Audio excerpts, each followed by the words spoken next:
எங்களின் உயிரோடும் உணர்வோடும் கலந்து வாழுகின்ற அன்பு உறவுகள் அனைவருக்கும் வணக்கம்.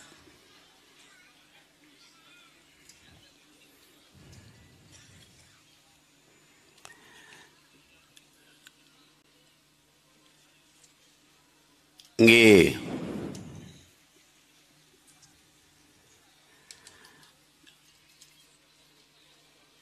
சிறந்த கருத்துக்களை எடுத்து வைத்து நம் உடன் பிறந்தார்கள் பேசினார்கள். அதிலே நம்முடைய மதிப்பிற்கும் போற்றுதற்கும் உரிய பெருந்தகை ஐயா அம்பேத்ராஜன் போன்ற ஆளுமைகள் இன்று நம்மோடு இணைந்து நம்முடைய கருத்துக்கு கைகளுக்கு வலிமை சேர்த்து பயணிப்பது என்பது மிகவும் பெருமைக்குரியது. அவ்வளவு பெரிய ஆற்றலாளர், அரசியல் ஆய்வு அறிஞர் அவர் இன்று நம்மோடு இணைந்திருப்பது நமக்கு பெரும் மகிழ்ச்சியை தருகிறது. அவர் சொன்னது போல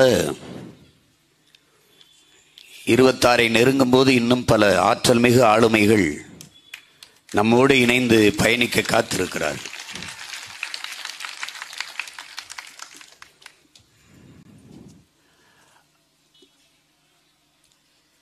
நாம் ஒரு மிகப்பெரிய கனவை சுமந்து நிற்கிறோம். கடந்த 14 ஆண்டுகளில் கூர்மையாக இந்த அரசியலை நாம் மக்களிடத்திலே கடத்தியிருக்கிறோம் என்று நான் நம்புகிறேன். ஆனால் அதற்கு முன்பு 15 ஆண்டுகளுக்கு மேலாக பல்வேறு அரசியல் தளங்களில், இயக்கங்களில் நான் பயணித்திருக்கிறேன், பேசியிருக்கிறேன்.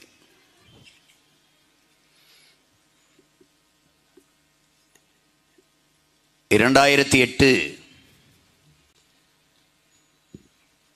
பிப்ரவரி மாதத்தில் நம்முடைய தலைவரை நான் சந்திக்கிற வரை என்னுடைய அரசியல், அந்த பார்வை, அந்த பயணம், அந்த பாதை வேறாக இருந்தது. தலைவரை சந்தித்த பிறகுதான் என்னுடைய பாதையும் பயணமும் மாறியது. நாம் செய்ய வேண்டிய அரசியல் எது என்பது தெளிவாக புரிந்தது, தெரிந்தது.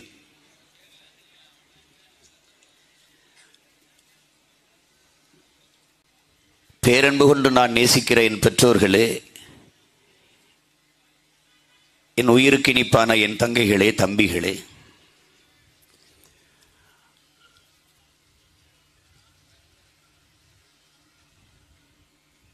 வீரத்துறவி விவேகானந்தர் அவர்கள்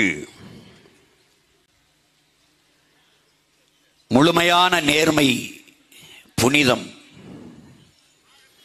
எதையும் எளிதில் வென்று முடிக்கக்கூடிய ஆற்றல் கொண்ட இளைஞர்கள் ஒரு 50 பேர் இருந்தால் போதும் இந்த உலகத்தையே புரட்சிகர மாறுதலுக்கு கொண்டு வந்துவிட முடியும் என்கிறார். ஒரு நாள் அப்படி துணிவும் தெளிவும் கொண்ட இளைஞர்கள் ஒரு பெரும் மாறுதலை கொண்டு வருவார்கள் என்று சொல்கிறார். அவர் 50 பேர் தான் கேட்கிறார். ஆனால் நாம் எத்தனை ஆயிரக்கணக்கான தம்பி தங்கைகள், இளைஞர்கள் இருக்கிறோம் என்பதை அவர் சொன்னதை விட பல ஆயிரம் மடங்கு நாம் வலிமையோடு நிற்கிறோம். நம்மால் மாற்றத்தை உருவாக்க முடியாதா? முடியும் என்கிற கேள்வியை நமக்குள்ளே எழுப்பி முடியும் என்கிற உறுதியான நிலைப்பாட்டிற்கு நாம் வர வேண்டும்.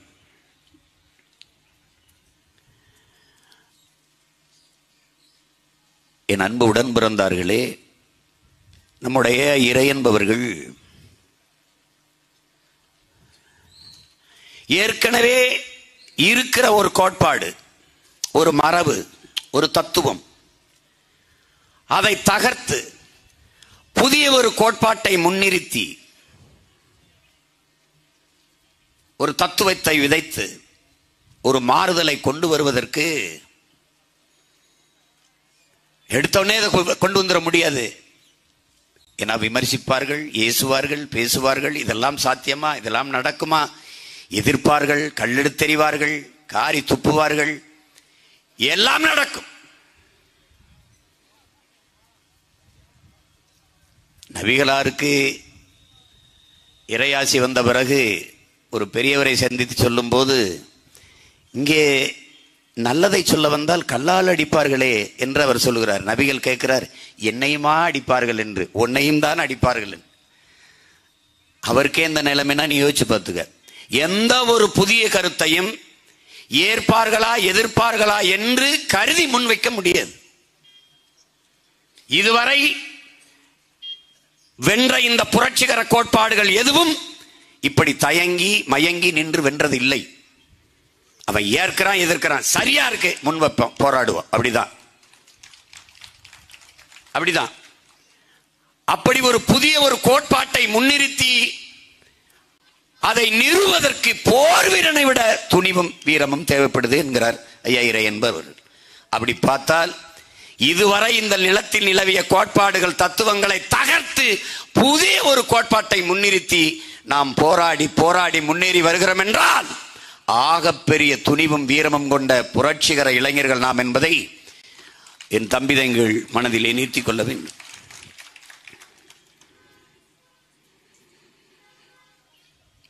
இதெல்லாம் சாத்தியமா என்று கேட்பார்கள். அந்த இடத்தில் நீங்கள் ஒரு தெளிவை பெற வேண்டும். இந்த உலகில் எது ஒன்றுமே சாத்தியத்திலிருந்து பிறந்ததில்லை.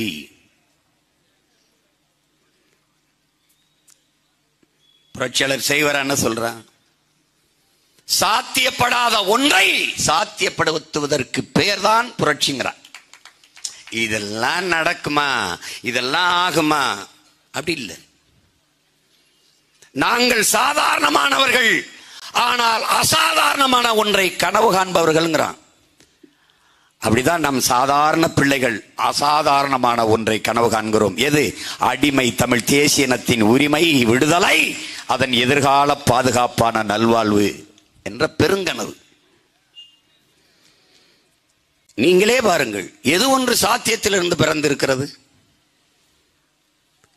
பருந்தை பார்க்கிறான், அதுபோல விண்ணிலே மானுடன் பறக்க வேண்டும் நினைக்கிறான். இதெல்லாம் சாத்தியமா என்று கருதி இருந்தால் ஆல்பர் ரைட்டும் வில்பர் ரைட்டும் விண்வெளியில் பறந்திருக்க முடியுமா? கப்பலிலே கடலிலே மிதக்கிறான், கப்பலிலே பயணிக்கிறான். அது சாத்தியமா? தேவை. விண்வெளியில் பறக்க தேவை. தொலை தூரத்தில் இருப்பவனோடு தொடர் கொண்டு பேச வேண்டும், தேவை. தேவை. தொடர்பு கருவி, அலை தொடர்பு கருவி, தொலைத்தொடர்பு கருவி வருகிறது. நான் பேசுவது என் முன்னே அமர்ந்திருக்கிற என் சொந்தங்களுக்கு கேட்க வேண்டும், தேவை. ஒளி வாங்கி வருகிறது. இது சாத்தியமா என்று எண்ணியிருந்தால் வந்திருக்காது.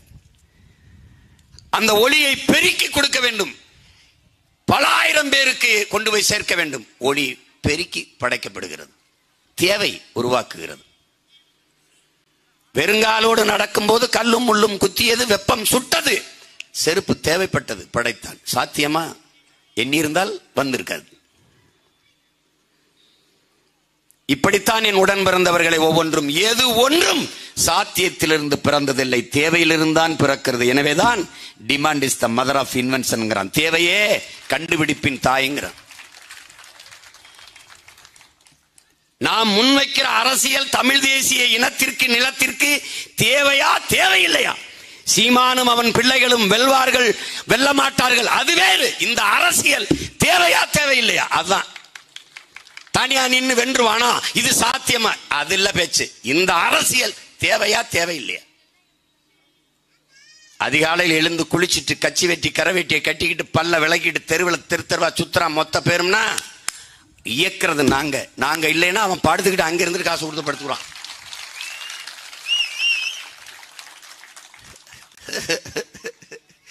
பத்து நாளா சட்டசபையில சாராயத்தை தவிர எதையும் பேசல. அது சட்டசபை கிடையாது, சாராய சபை. ஒன்னும் பேசல.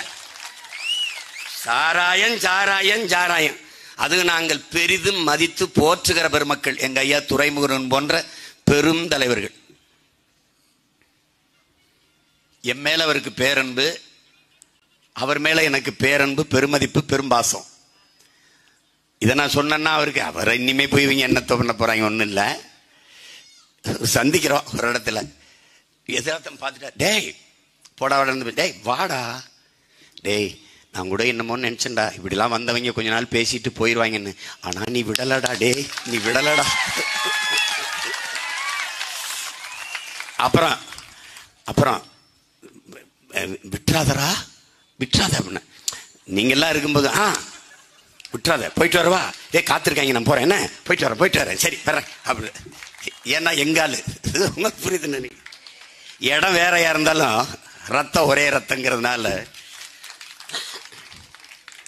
எங்க ஐயா சொல்றாரு பாருங்களேன், இந்த டாஸ்மார்க் சரகுல கிக் இல்லை, அது சாஃப்ட் ட்ரிங்க்ஸ் மாதிரி இருக்குது அப்படின்னு. ஐயா அதை கொஞ்சம் நல்ல கிக் ஆக்குறதுக்கு எலி பேஸ்ட் கொஞ்சம் கலந்து ஒண்ணுங்க. என் தம்பி துறை சொல்ற மாதிரி இந்த இது ஊமத்தங்காய் அதெல்லாம் அரளி விதை அரைச்சி போட்டா ரொம்ப இது அது தப்பாயிரும். அது ஐயா அம்பேத்ராஜன் சொல்ற மாதிரி மறுதேர்தல் ஆயிரும். இடைத்தேர்தலா இருக்காது, மறுதேர்தல் ஆயிரும். அது தப்பாயிரும், அது தப்பாயிரும்.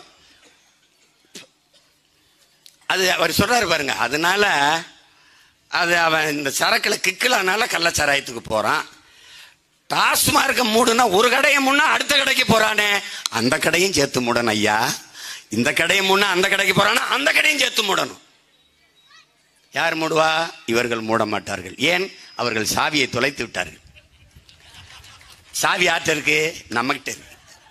அப்ப என்ன செய்யணும்? சீக்கிரம் வந்து நம்ம தான் பெரிய பூட்டா போட்டு மூடணும். அதுல இங்க மதுவிலக்கு, சாராய ஒழிப்பு, கள்ளச்சாராய ஒழிப்பு பேசிக்கிட்டு இருக்கும்போது உடுமலைப்பேட்டையில 6 பேர் விஷச்சாராயம் குடிச்சு ஆஸ்பத்திரியில் கிடக்கிறான். இது விவாதத்துக்கு வருது. விவாதத்தில் என்ன? சரக்குல பிரச்சனை இல்லைங்க, மிக்ஸ் பண்ண வாட்டர்ல தான் பிரச்சனை. அப்படி எனக்கு இதுக்காக தான் நான் செய்தியெல்லாம் பார்க்கறது இல்லை, தலையை பிச்சுட்டு ஓட வேண்டியது வரும்ட்டு. அப்படி இருந்து சில செய்தியெல்லாம் நமக்கு கடத்தி விட்டுறாங்க. பார்த்தா என்னடா தண்ணியில பிரச்சனையா? அதுக்கு யார் பொறுப்பு? அதுக்கு நீங்க தான் பொறுப்பு. சைதாப்பேட்டையில் ஒரு தம்பி வந்து 11 வயசு தம்பி இறந்து போறான். குடிநீர்ல கழிவு நீர் கலந்துருச்சுங்க. இதாங்க திராவிட மாடல், திராவிட ஆட்சியின் சாதனை. அதுல என்ன பிரச்சனைன்னு பார்த்தா, அந்த தெருவில் இருக்கிற மக்கள், பெற்றோர்கள் சொல்றார்கள், குடிநீரில் இந்த கழிவு நீர் கலந்தது தான் என் பிள்ளைக்கு வந்து நீர் நஞ்சாகி அவனுக்கு உடல்நிலை சரியில்லாமல் போச்சு, ஆஸ்பத்திரி கொண்டு போயிருக்காங்க. இவர் வெளி மாநிலத்தவர் என்பதனால அங்கிருந்த அரசு ஊழியர்கள் 2000 ரூபாய் கொடுத்தா தான் அவனை சேர்த்துக்குருவோம் மருத்துவ சிகிச்சைக்கு. இந்த பேரம் பேசுறதுலேயே அவன் இறந்துட்டான். இந்த கொடுமை நடந்திருக்கு. அதுல என்ன சொல்றாங்கன்னா, நாங்கள் கொடுத்த தண்ணியில் எந்த பிரச்சனையும் இல்லை, இவர்கள் தனியாற்ற வாங்கி குடுவையில் குடித்த தண்ணீர் தான் பிரச்சனைங்கிறாங்க. இப்ப தண்ணீரே விஷமாகி விட்டது என்பதை நீங்க புரிஞ்சுக்கணும். அது சாராயம், கள்ளச்சாராயம், குடிக்கிற நீர் எல்லாம் விஷமாயிடுச்சு. இதை மாற்றணும், இதை மாற்றணும். இப்ப எதுக்கு இதை சொல்றேன்னா, நம்ம எல்லாருமே மாற்றம் என்ற சொல்லை பேசுறோம். நான் பார்த்த வரைக்கும் எல்லா பெரியவர்கள் சொன்ன ஒரு மாற்றம் வரணும்பா, ஒரு மாற்றம் வரணும்பாங்கிறாங்க. அந்த மாற்றத்தை யார் கொண்டு வருவது? ஒரு கேள்வி. நீ ஏன் கூட்டணி வைக்க மாட்டேங்கிறாங்க. நாம என்ன கேட்கிறோம்? மாற்றம். எதில் இருந்து மாற்றம்? எந்த கட்சி ஆட்சியில் இருந்து மாற்றம்? எந்த கட்சியின் அரசியல் கோட்பாடுகளில் இருந்து மாற்றம்? இந்த கட்சியின் ஆட்சி முறையில் இருந்துதான் மாற்றம் தேவைப்படுகிறது. எனக்கு முன்பு, நமக்கு முன்பு பேசி வந்த எல்லோரும், என் முன்னவர்கள் எல்லோரும் இதையே தான் பேசினார்கள். இதை விடவும் சிறப்பாக பேசினார்கள். பேசிவிட்டு எந்த கட்சியிலிருந்து மாற்றம் தேவைப்படுகிறதோ அதை விட்டுவிட்டு அதே கட்சிகளிடத்திலே கூட்டணி வைத்து நோட்டு பேரும் சீட்டு பேரும் பேசி போனவுடன் மாற்றம் இல்லாது ஏமாற்றமாக மாறிவிட்டது. புரட்சியாளர் லெனின் சொல்றார்ல, இறுதி இலக்கை மறந்துவிட்டு தற்காலிக நலனுக்காக கோட்பாட்டை அடமான வைக்கிற இடத்தில்தான் சந்தர்ப்பவாதம் பிறக்குதுங்கிறான். அதுதான் சூழ்நிலைவாதம் சந்தர்ப்பவாதமா இருது. அதுதான் அண்ணன் என்ன சொல்றேன், தற்காலிக தோல்விக்காக நிரந்தர வெற்றியை நாங்கள் இழக்க தயாராக இல்லை. லெனின் வேற வடிவத்தில் சொல்றார், நான் வேற வடிவத்தில் சொல்றேன். இது தற்காலிக தோல்விதான். மாற்று சொல்றான்ல, இழப்பதற்கு ஒண்ணும் இல்லை உயிரை தவிர, ஆனால் அடைவதற்கு ஒரு பொன்னுலகம் இருக்குங்கிறான். தலைவர் சொல்றார்ல, பொறுமை என்கிற மரத்தின் வேர் எப்போதும் கசப்பாக இருக்கும், ஆனால் அதன் கனிகளோ மிகவும் தித்திப்பாக இருக்குங்கிறாரு. மாசித்துங்க என்ன சொல்றான், பொறுமையும் ஒருவித போர் தான்ங்கிறான். இப்ப நாம போர் செஞ்சுக்கிட்டு இருக்கோம், சும்மா ஒண்ணும் இல்ல தம்பி. 7 அடி நீளம் தாண்டுவதற்கு 70 அடி பின்னாடி போய் ஓடி வர வேண்டிய தேவை இருக்கிறது. நின்ற இடத்தில் நின்று தாண்டினால் 7 அடியை கடக்க முடியாது. 70 அடி பின்னோக்கி போவது என்பது பின்னடைவது அல்ல, முன்னோக்கி பாய்வதற்கான ஆயத்தம் என்பதை, தயாரிப்பு என்பதை அறிவார்ந்த தம்பி தங்கைகள் புரிந்து கொள்ளணும். அதான் முதன்மையானது. அதான் திரும்ப திரும்ப சொல்றோம், நம்ம மாற்றம் என்பது எதிலிருந்து மாற்றம், எப்படிப்பட்ட மாற்றம். மாற்றம் என்பது ஒரு சொல் அல்ல, அது செயல். மாற்றம் மாற்றம் சொல்லிக் கொண்டிருந்தால் மாறிடுமா? மாறாது, மாறாது. நாம தான் மாத்தணும். தனி உடைமை கொடுமைகள் தீர புரட்சி செய்யடா, தானா எல்லாம் மாறும் என்பது பழைய பொய்யடா தம்பி, பழைய பொய்யடா. அப்ப என்ன மாத்தணும்டா, நாம் தான்டா மாத்தணும். அதுக்கு என்ன பண்ணணும், நீ அவரை மாத்துற, நீ மாறு, நீ மாறுடா. சமூகத்தை எப்படி பார்க்க நினைக்கிறாயோ அப்படிப்பட்ட மாற்றத்தை நீ உன்னிலிருந்து தொடங்கு. நான் என்னிலிருந்து, நீ உன்னிலிருந்து, அவர் அவரிலிருந்து, அவர் அவரிலிருந்து, நம்மிலிருந்து மாற்றம், மகத்தான மாற்றம், எல்லாம் மாறிடும், எல்லாம் மாறிடும். நீ சரியா இரு, அவர் சரியா இருக்கார் சரியா இல்ல, அதை பத்தி நீ கவலைப்படாத. ஊழல் லஞ்சம் பிடிக்கலையா, நீ ஊழல் லஞ்சத்துக்கு எதிராயிரு, அவ்வளவுதானே, அவ்வளவுதானே. சாதிய இழிவு தீண்டாமை கேவலமா இருக்கா, அதற்கு எதிராரு, அவ்வளவுதான். தம்பி, சீருடை அணிந்து வரணுங்கிறது பள்ளிக்கூடத்தில் இருக்கிற விதி. 1000 பேர் படிக்கிற அந்த பள்ளிக்கூடத்திலே இறை வணக்க தப்பா இங்க நிற்கும் போது எல்லா மாணவர்களும் வரிசையில் நிற்பாங்க, பாடுவாங்க. அப்ப என்ன பண்ணும், ஒரு மாணவன் என்ன நினைக்கிறான், 1000 பேர் நிற்கும் போது வரிசையில் இவனுக்கு பின்னாடியாவது நம்ம நின்றுதான் நம்ம சீருடை அணியாது யாருக்கு தெரிய போகுதுன்னு நினைக்கிறான் ஒரு மாணவன். அவன் சீருடை அணியல. ஆனால் அன்னைக்கு பிரேயர் ஹால்ல பார்த்தால் எல்லாருமே அன்யூனிஃபார்ம்ல இருக்கான், சீருடை இல்லாம இருக்கான். ஏன்? ஒரு மாணவன் நினைத்தான், எல்லோரும் சீருடை அணிந்து வரும்போது நான் மட்டும் சீருடை அணியவில்லை என்றால் யாருக்கு தெரிய போகுது என்று நினைத்தான். அப்படி ஒவ்வொரு மாணவன் நினைத்தான், யாருமே சீருடை அணியில்லை. ஆனால் என்ன நினைச்சிருக்கணும், அவன் சீருடை அணிந்து வந்தாலும் வரவில்லை என்றாலும் நான் சீருடையோடு வருவேன் என்று ஒவ்வொரு மாணவன் நினைத்திருந்தால் மாறுதல். அப்ப என்ன, நான் சரியா இருக்கணும், அப்பதான் நாம் சரியா இருக்க முடியும். அது ரொம்ப முக்கியம். நீ அடுத்தவனை குறை சொல்லாத, அவன் சரியா இல்ல, அவன் சரியா இருக்கான். நீ ஒரு கோட்பாட்டை புரிஞ்சுக்க. பெரியார் ஒழிக என்பதல்ல நம் கோட்பாடு, பிரபாகரன் வாழ்க என்பதுதான் நம் தத்துவம். திராவிடம் ஒழிக என்பதல்ல நம் தத்துவ நிலைப்பாடு, தமிழ் தேசியம் வளர்க வெல்க என்பதுதான் நம் கோட்பாடு. அடுத்தவன் சாக வேண்டும் என்று நீ நினைக்காதே, நீ வாழ வேண்டும் என்று போராடு.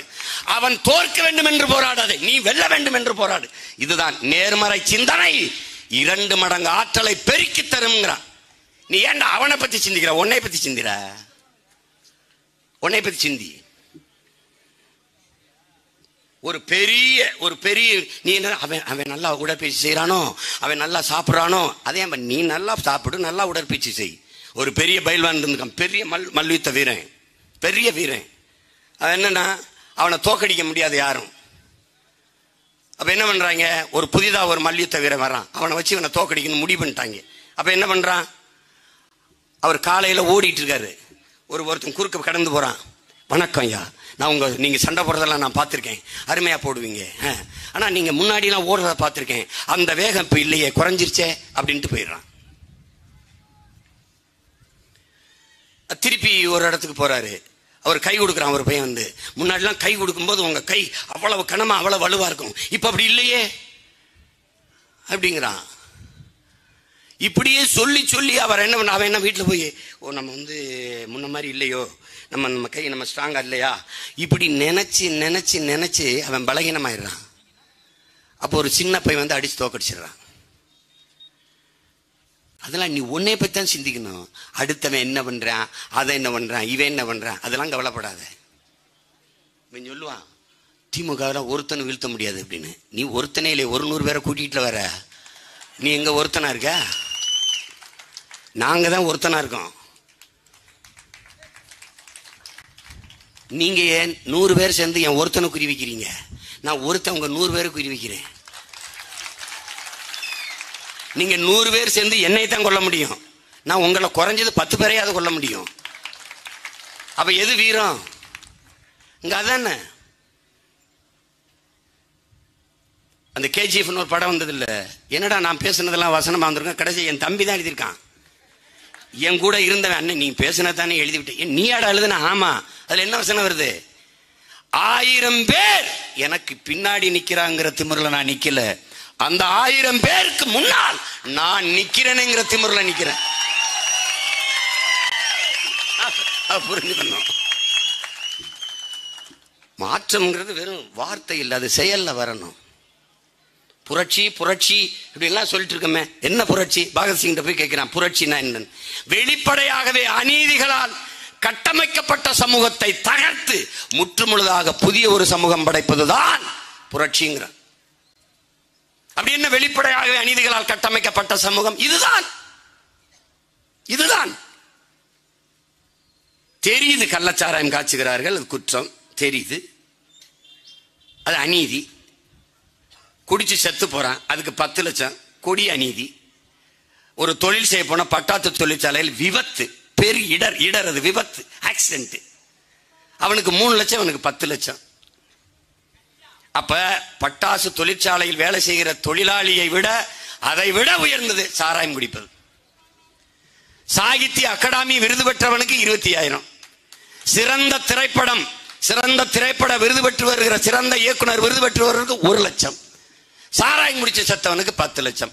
இப்போ சாகித்ய அகாடமி விருது பெறுவதை விட சாராயம் குடிப்பது, அவர் எழுதுறாங்க, ராகவன் தலைவரை பற்றி எல்லாம் எழுதியிருக்கிறாரு, வாழ்வு மரணம்னு தலைவரை பற்றி. அதுல அவர் அந்த எழுத்தாளர் சொல்றாரு, எழுதுறதை விட சாராயம் குடிக்கிறது சரி, ரொம்ப பெருமையானதுதான் போல இருக்கு. இது என்ன? வெளிப்படையாகவே அநீதி. உனக்கு தெரியும் ஓட்டு காசு கொடுக்கிறான்னு. அங்கே ஜனநாயகம் கொலை செய்யப்படுகிறது, பணநாயகம் தலைவிரித்தாடுகிறது. அது அவரு பிரச்சனையா இருக்குது. அதனாலதான் அவன் இந்த கள்ளச்சாராயத்துக்கு போறான். அதான் சொல்றான், டாஸ்மார்க்கு போனா பாட்டிலுக்கு 10 ரூபா, கள்ளச்சாராயம் குடிச்சா பாடிக்கு 10 லட்சம். அப்ப எது மேன்மையானதுங்கிறத நீ தான் முடிவு பண்ணிக்கணும். என்னை ரொம்ப கஷ்டப்படுத்தினாங்க, தேர்தல் செலவு காசு இல்லை, என்ன கஷ்டம், தோராயமாயின்னு பாக்கியம்லாம். கள்ளக்குறிச்சிக்கு வாட்டுறா, 4 பாக்கெட் வாங்கடா, அடிச்சுட்டு அண்ணன் படுக்கிறேன், 10 லட்சத்தை வாங்கி செலவு பண்ணி போங்கடா, சிரிக்கிறாங்க. அண்ணன் என்ன நிலைமை அப்படி இருக்கு. செய்தி பார்த்தீங்கள, அப்பா அம்மா உடம்பு முடியாம இருக்கும்போது கள்ளச்சாராயத்தை வாங்கி ஊற்றிருக்கேன், ஒருத்தன் 10 லட்சம் கிடைக்கும்ட்டு. எப்படி எதை நோக்கி இந்த நாடு நகருது பாரு. உனக்கு தெரியுது வெளிப்படையாகவே அநீதின்னு. நீ எந்த வேலைக்கு போவாய்? உதவி ஆய்வாளரா, எஸ்ஐ, சப் இன்ஸ்பெக்டரா? நீ சப் இன்ஸ்பெக்டரா? பணம் கட்டணும், 20 லட்சம் 30 லட்சம். ஓட்டுநரா, பேருந்து ஓட்டுநரா 20 லட்சம். நடத்துனரா 10 லட்சம். பணி இடமாற்றமா 10 லட்சம். பணி நியமனமா 10 லட்சம். எல்லாத்துக்கும் காசு. தெரியுது வெளிப்படையாகவே அநீதி, ஆனால் தடுக்க முடியல. எல்லாத்துக்கும் கமிஷன் தெரியுது. இந்த பேர் சொல்றாருல, பாட்டிலுக்கு மேல, பாட்டுல ஒரு விலை இருக்குங்க, அதுக்கு மேல 10 ரூபா அநீதி தெரியுது, தடுக்க முடியல. இதுக்கு பேர் என்ன? வெளிப்படையாகவே அநீதிகளால் கட்டமைக்கப்பட்ட சமூகம்.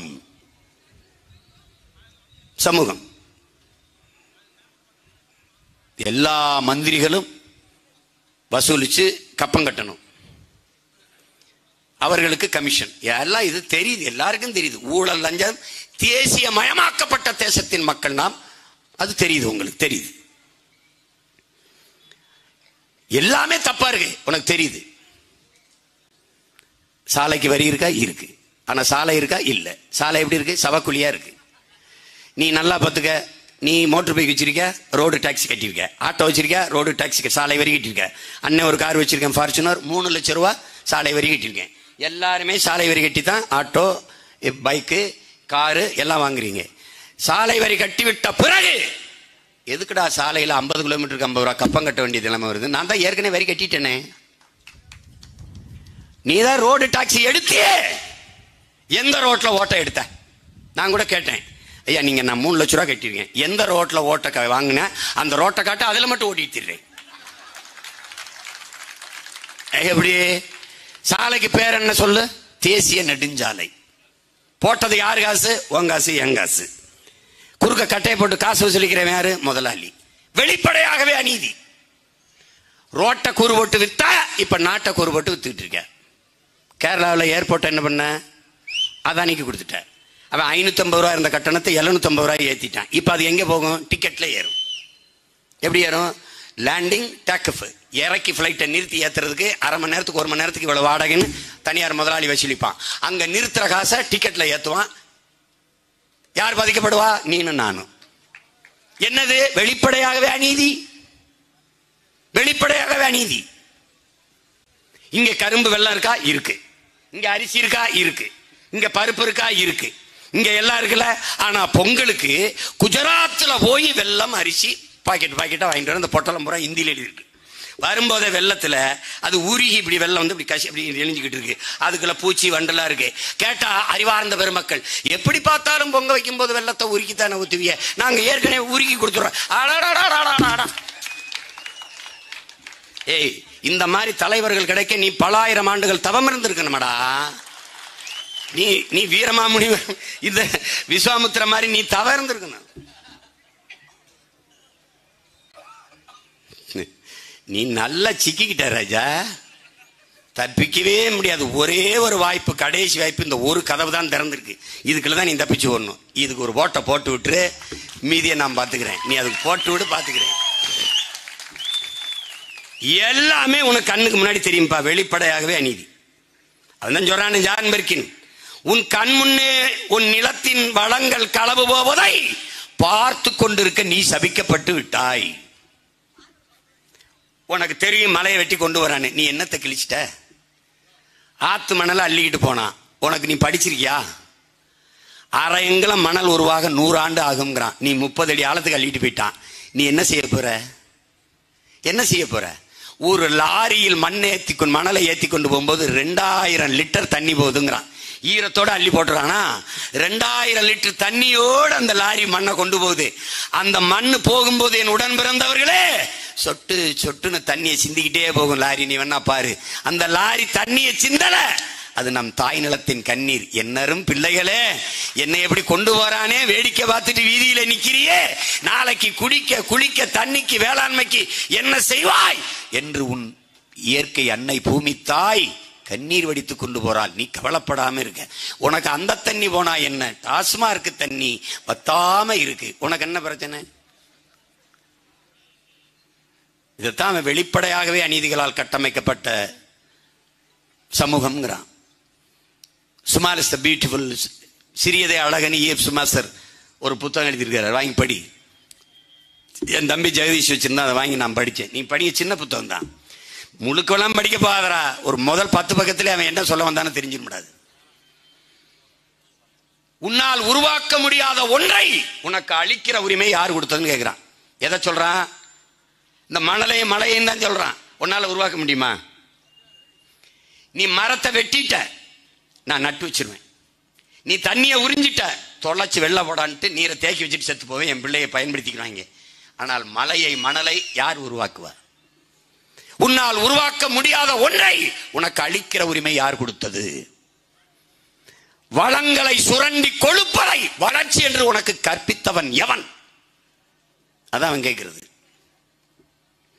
மலையை வெட்டிட்ட, மணலாக்கிட்ட, ரோட போட்டுட்ட, மாளிகை கட்டிட்ட, ரோட போட்டு என்ன பண்ணுவ? விலை உயர்ந்த காரை வாங்குவ. என்ன பண்ணுவ? வேகமா போவ. எங்க வீட்டுக்கா சுடுகாட்டுக்கா? கார் இருக்கும், வீடு இருக்கும், நீரும் சோறு இருக்குமா? பங்களாவில் படுத்தா பசிக்காதா ராஜா? என்னை கேட்பானே, என்ன செய்யுமா படித்தவங்க எல்லாம் விவசாயம் பார்க்க சொல்றேன் அப்படின்னு. பசிச்சவன்லாம் பட்டினியா கிட. படித்தவனுக்கு பசிக்குமா? பசிக்காது. அவரு எம்ஏ, எம்ஃபில், எம்எஸ்சி, எம்எட் எல்லாம் படிச்சிருக்காருங்கன்னா அவருக்கு பசிக்காது. போங்க அப்படி சொல்லுங்களேன். தம்பி, நீ சந்திர மண்டலத்துக்கு சந்திராயன் அனுப்புற சயின்டிஸ்டா இருக்காலும் சாப்பாடு எங்க ஆத்தாப்பழம் தான் உனக்கு அனுப்பணும் ராஜா. விண்வெளிக்கு விண்கலத்தை அனுப்பினாலும் உனக்கு விவசாயி தான் சோறு அனுப்பணும். அதை நினைவில் வச்சுட்டு பேசணும். நீ சாப்ட்வேர் இண்டஸ்ட்ரியின் பிதாமகன் தானே பில் கேட்ஸ். 2,50,000 ஏக்கர்ல அமெரிக்காவில் விவசாயம் பார்க்கிறாருன்னா உன்னால நம்ப முடியுது? ஏன் பார்க்கிறான்? அண்ணன் சொல்லுவேன்ல, சாப்ட்வேர்ல வேலை பார்த்தாலும் சாப்பிட்டு போய் தான் வேலை பார்க்கணும். அவனுக்கு தெரியுது எது ஃபியூச்சர்னு. எது ஃபியூச்சர்? சாப்ட்வேர்ல இண்டஸ்ட்ரியில் பிதாமகன் 2,50,000 ஏக்கர்ல விவசாயம் பார்க்கிறான். நான் விவசாயம்னா சிரிக்கிறேன். ஒரு 5 வருஷம் இந்த அண்ணன் ஆட்சியை கொடுத்து பாரு. பசிங்கிற வார்த்தை இருந்ததுன்னா என்னை விரட்டி அடிடா விரட்டி பார்க்கிறேன். மாற்றம்ங்கிறது என்ன? அதுதான் மாற்றம். நீ சாராய பொருளாதாரத்தில் இருக்கிற, அதை துண்டிக்கிறேன். மது வேணும் ஐயா சொல்றாரு பாருங்க துரைமுருகன். உழைச்சு கலைக்கிற மக்களுக்கு அவனுக்கு வந்து ஒரு இது தேவைப்படுதுங்கிறாரு. அதுதான் கல்லு, அதுதான் பனம்பால், தென்னம்பால், மூலிகை சாறு. அதை கொடு. இதை நீக்கிரு. குஜராத் பாலை வித்து 50,000 கோடி சம்பாதிக்குது ஆண்டுக்கு. இவன் சாராய வித்து 40,000 கோடி சம்பாதிக்கிறான். ஏன் பாலுக்கு வா? நீ யாரு கேட்டா? ஆவின் பால் விக்கிறீல, மாடங்கன்னு கேளு. பால்துறை அமைச்சர்கிட்ட கேளு. படிச்சிருக்கீல்ல? மாடு பால் விக்குது அரசு, ஆவின் பால். எங்க மாடங்கடா, மாடங்க. அப்ப அது பாலா? பால் போல ஒன்று. லெமன் ஃபிளவர், மேங்கோ ஃபிளவர் அப்படின்னு விற்பான் தெரியுமா?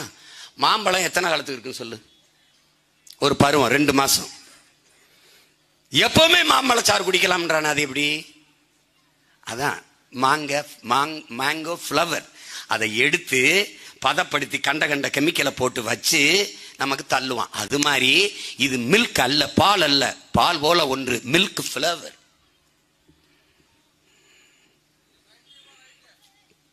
இதை நல்லா புரிஞ்சு வச்சுக்கிட்டு வேலை செய்யணும்.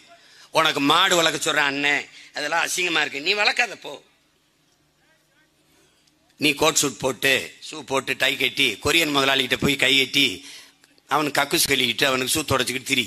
எனக்கு அதை பத்தி கவலை கிடையாது. நான் அண்ணன் முதலமைச்சர் அவனை எங்கங்க அவரு அந்த பண்ணையில, மாட்டு பண்ணையில உட்காந்து பேசிட்டு இருக்கிறாருங்க. நடக்குதா இல்லையான்னு பாரு. நீ மாற்றம்ங்கிறது என்ன? நீ சந்தை பொருளாதாரத்தில் நிற்கிறாய். உன் நாடு வெரி பிக் மார்க்கெட். இது ஒரு சந்தை. உள்நாட்டு வெளிநாட்டு பிற முதலாளிகள் உற்பத்தி செய்கிற பொருளை வாங்கி விற்கிற சந்தை.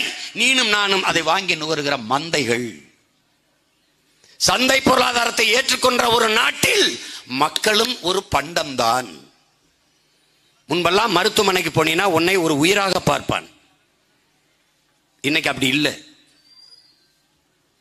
நீ ஒரு காரை கொண்டு விட்டுட்டீன்னா வண்டியை எடுக்கும் போதுதான் காசு கேட்பான். நீ ஒரு மோட்டர் பைக்கு பழுதாகி கொண்டு மெக்கானிக் செட்ல விட்டினா அந்த மோட்டர் பைக்கை திருப்பி எடுக்கும் போதுதான் பில்லு கொடுத்து காசு கட்டி எடுத்துட்டு போங்கம்பா. ஆனா நீ மானுடன், நீ உன்னதமான உயிர் கொண்டவன். நீ மருத்துவமனைக்கு உடம்பு முடியல போனீங்கன்னா பணத்தை கட்டு அட்மிட் பண்றம்பா. அப்போ இந்த காருக்கு, இந்த மோட்டர் பைக்கு, இந்த ஆட்டோவுக்கு இருக்கிற மதிப்பு கூட உனக்கு இல்லை. ஏன்? நீ கேவலமான பண்டம், அதை விட கேவலமானவை நீ. புரியுதா? இப்ப புரியுதா உனக்கு? நீ மருத்துவமனைக்கு மட்டும் போ.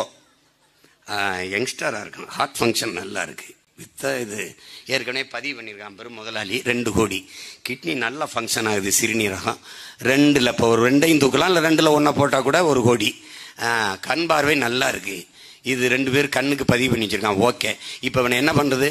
பிரெயின் டெட், மூளை செத்துருச்சும்பா. இதுக்கு முன்னாடி ஒரு 25 வருஷத்துக்கு முன்னாலே நீ பிரெயின் டெட்டுங்கிற ஒன்றை கேள்விப்பட்டிருக்கியா? அந்த செய்தியை கேள்விப்பட்டிருக்கிய? ஏன்னா நீனும் ஒரு பண்டம். உன்னை பார்க்கும்போது ஒரு உயிரா பார்க்கறது இல்லை. 2 கண்ணு 2 கோடி, 2 சிறுநீரகம் அது ஒன்று 2 கோடி, ஹார்ட் அது ஒரு 4 crores. அப்ப நீ என்ன? நீ ஒரு பண்டம். காரணம் என்ன? நீ ஏற்றுக்கொண்டிருக்கிற எக்கனாமிக் பாலிசி, பொருளாதார கொள்கை. வேர்ல்டு ட்ரேட் ஆர்கனைசேஷன்ல கையெழுத்து போட்டான் நம்மால், உலக வர்த்தக அமைப்புல. அவனுக்கு என்ன தெரியுமா? அவன் பாலிசி என்ன தெரியுமா? அவன் கொள்கை, உனக்கு கல்வி சேவை, மருத்துவம் சேவை, குடிநீர் விநியோகம் சேவை, மின் உற்பத்தி விநியோகம் சேவை, சாலை போடுதல் பராமரித்தல் சேவை. ஆனால் அவர்களுக்கு அது தொழில். அவன் என்ன சொல்றான்? தொழில் செய்வது அரசின் வேலை அல்ல.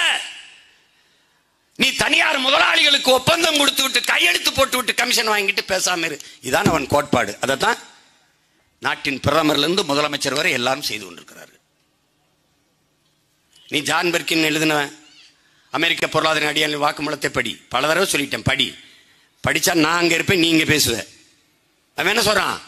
உங்கள் நாட்டின் தலைவர்களுக்கு நாங்கள் கடன் கொடுப்போம், கையெழுத்து வாங்குவோம், தொழில் பொருளாதாரம் பாதுகாப்பு இவற்றில் எங்களுக்கு வேலை செய்கிற ஆட்களாக அவர்களை மாற்றுவோம். அவ்வப்போது உங்கள் நாட்டிலே வானூர்தி நிலையம் அமைத்தல், துறைமுகம் கட்டுதல், சாலை போடுதல், ஏர்போர்ட், இது மாதிரி வேலைகளை செய்து கொண்டு தங்கள் இருப்பை தக்க வைத்துக் கொள்வார்கள். அதனாலதான் அந்த 8 வழிச்சாலை வருது, இந்த ஏர்போர்ட் வருது, அந்த போர்ட் அந்த காட்டுப்பள்ளியில வருது. இதெல்லாம் எதற்கு? இதுக்குத்தான். நமக்கு சேவை செய்யறாங்களாம். இது நல்லா கொஞ்சிக்கணும். இந்த சாலையெல்லாம் போடப்பட்டது 4 வழிச்சாலை 8 வழிச்சாலைன்னு உனக்குன்னு நினைச்சின்னா அது மாதிரி ஒரு பைத்தியக்காரத்தனம் உலகத்தில் கிடையாது. உள்நாட்டு வெளிநாட்டு பெரும் முதலாளிகள் உற்பத்தி செய்கிற பொருளை விரைந்து எடுத்துக்கொண்டு செல்வதற்காக போடப்பட்டதின் உடன் பிறந்தவனே. சாகர் மாலான்னு ஒரு திட்டம், அதன் கிளை திட்டம் தான் பாரத் மாலா. பிலிப்பைன்ஸ்னு ஒரு நாடு, சின்ன நாடு, ஆசியன் டெவலப்மெண்ட் பேங்க்னு ஒரு பேங்க், 375 லட்சம் கோடி அதுக்கு வருது.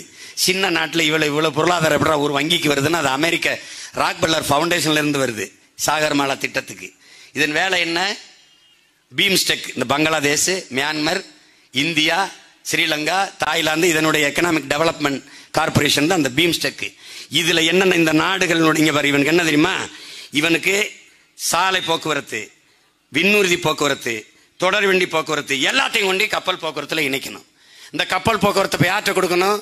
தனியார் முதலாளிகிட்ட. முதலாளி யாரு? அதானி. விளிங்கத்துல துறைமுகம், ஏற்கனவே துறைமுகம் இருக்கா? கேரளால இருக்கு. இந்த விளிங்கத்துல எதுக்கு? அதானிக்கு. இங்க ஏற்கனவே துறைமுகம் இருக்கா? இருக்கு. யார்கிட்ட இருக்கு? நம்ம தாத்தா காமராஜ் பேர்ல, பாட்டனார் வாபுசி பேர்ல இருக்கு. அதுலயே வேலை இல்ல, 50 விழுக்காடு தான் நடக்குது.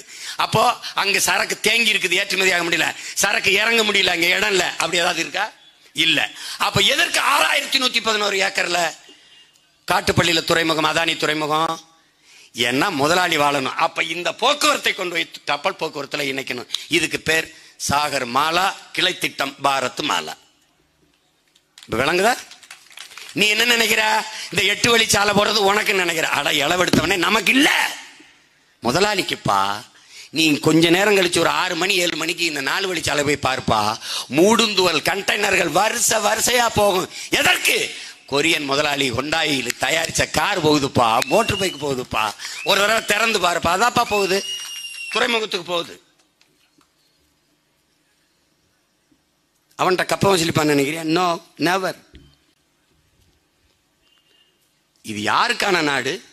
யாருக்கான அதிகாரம்? அப்ப இந்த சந்தை பொருளாதாரத்தை ஏற்றுக்கொண்டிருக்கிற ஒரு நாடு வாழவும் செய்யாது, வளரவும் செய்யாது. என் உடன் பிறந்தவனே, சந்தையில் வர்த்தகம் நடக்குமா, வாழ்க்கை நடக்குமா என்பதை ஒரு நொடி சிந்தித்துப்பார். சந்தையில் வர்த்தகம் நடக்கும். மாலையில் வியாபாரம் முடிந்தவன் கூடாரத்தை காலி பண்ணி வியாபாரி போவான், சந்தை வெறிச்சோடி கிடக்கும். அப்படித்தான் சந்தை பொருளாதாரத்தை ஏற்றுக்கொண்ட நாட்டில் முதலாளிகள் வருவார்கள், வெளிநாட்டு முதலாளிகள், உள்நாட்டு முதலாளிகள் முதலீடு செய்வார்கள். இந்த முதலீடு அவன் லாபத்தை வைக்கா, மக்கள் சேவைக்கா என்பதை அறிவார்ந்த என் தம்பி தங்கையில் சிந்திச்சு பார்க்கணும். எந்த முதலாளியும் தன் லாபத்தை வைக்கத்தான் முதலீடு செய்வானே ஒழிய மக்கள் சேவைக்கு இருக்க முடியாது. செய்ய மாட்டான். அப்ப என்ன பண்ணுவான்? நோக்கியோ கொண்டு வந்தார்கள் ஐயா கருணாநிதி ஒரு காலத்தில். நோக்கியோ அமெரிக்கா, நோக்கியோ எங்கடா இப்ப நோக்கியோ? எங்கேயாவது நோக்கியோ?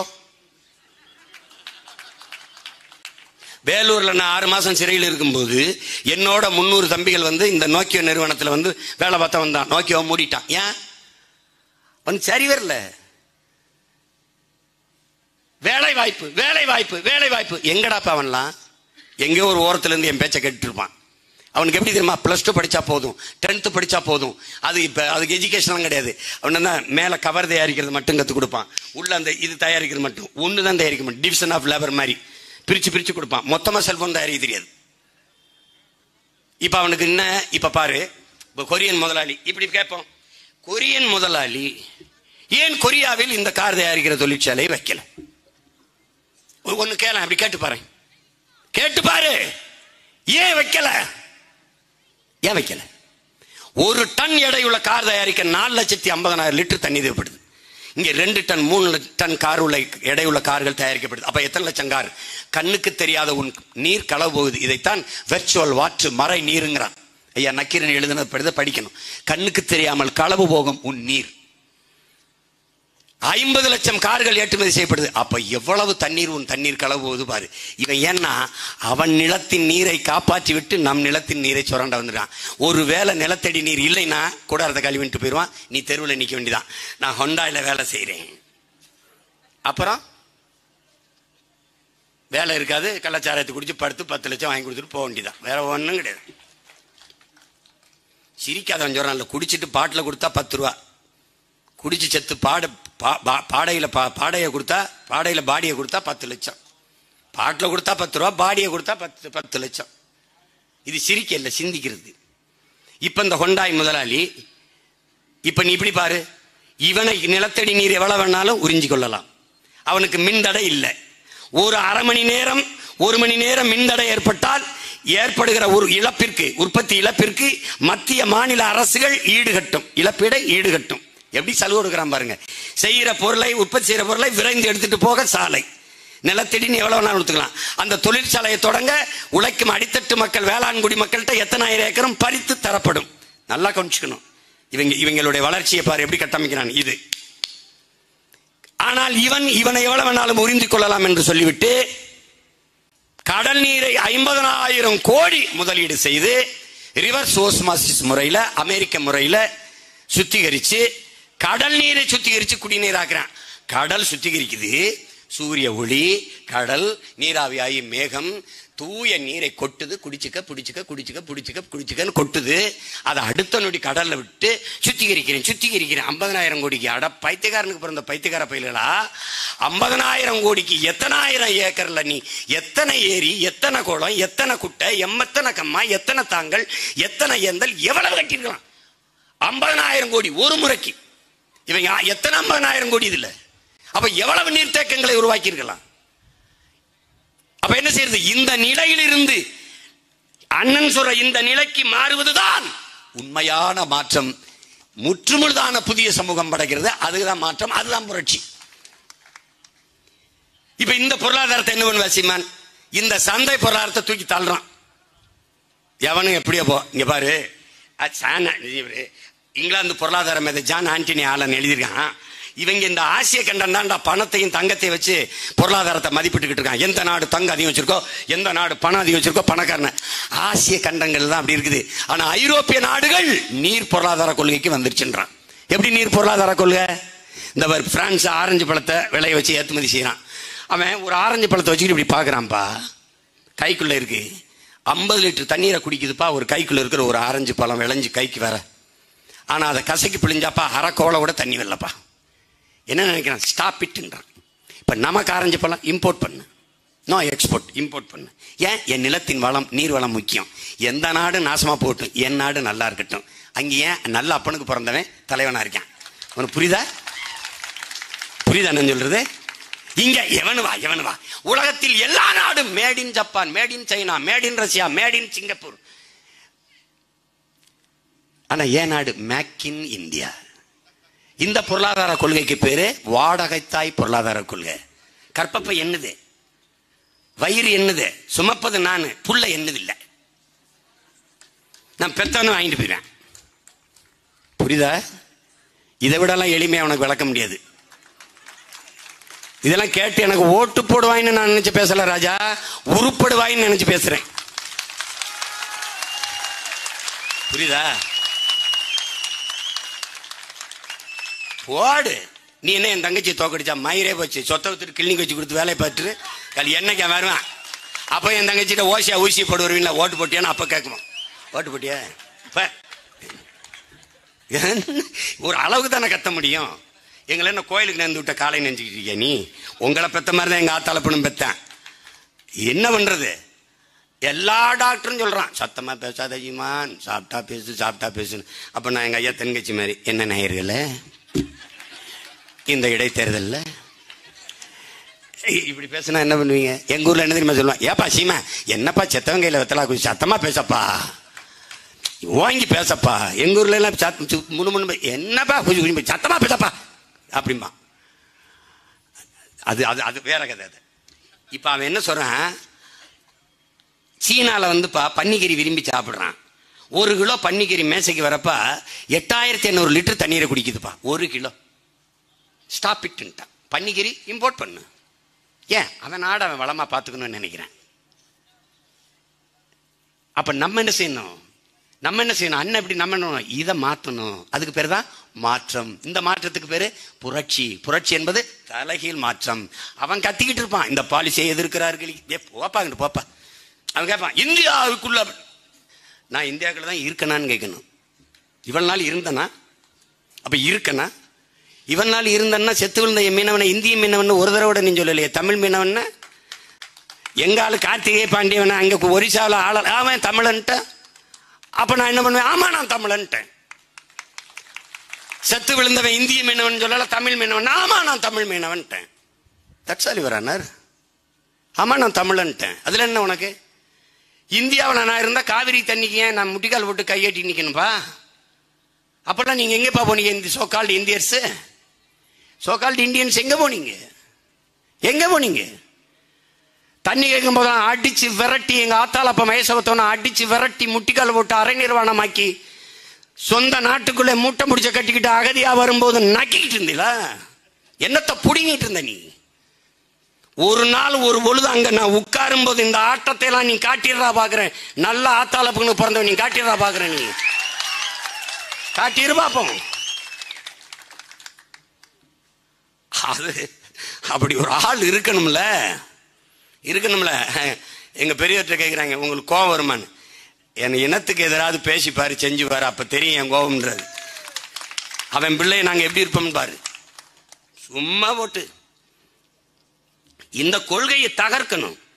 தற்சார்பு பொருளாதார கொள்கைக்கு வரணும். நான் சொல்லல, அண்ணல் காந்தி கண்ட பொருளாதார கொள்கை, நம்முடைய தாத்தா காந்தியினுடைய நேரடி உதவியாளர் ஜே.சி. குமரப்பா கண்ட பொருளாதார கொள்கை, அன்னை இந்திரா காந்தி கண்ட பொருளாதார கொள்கை.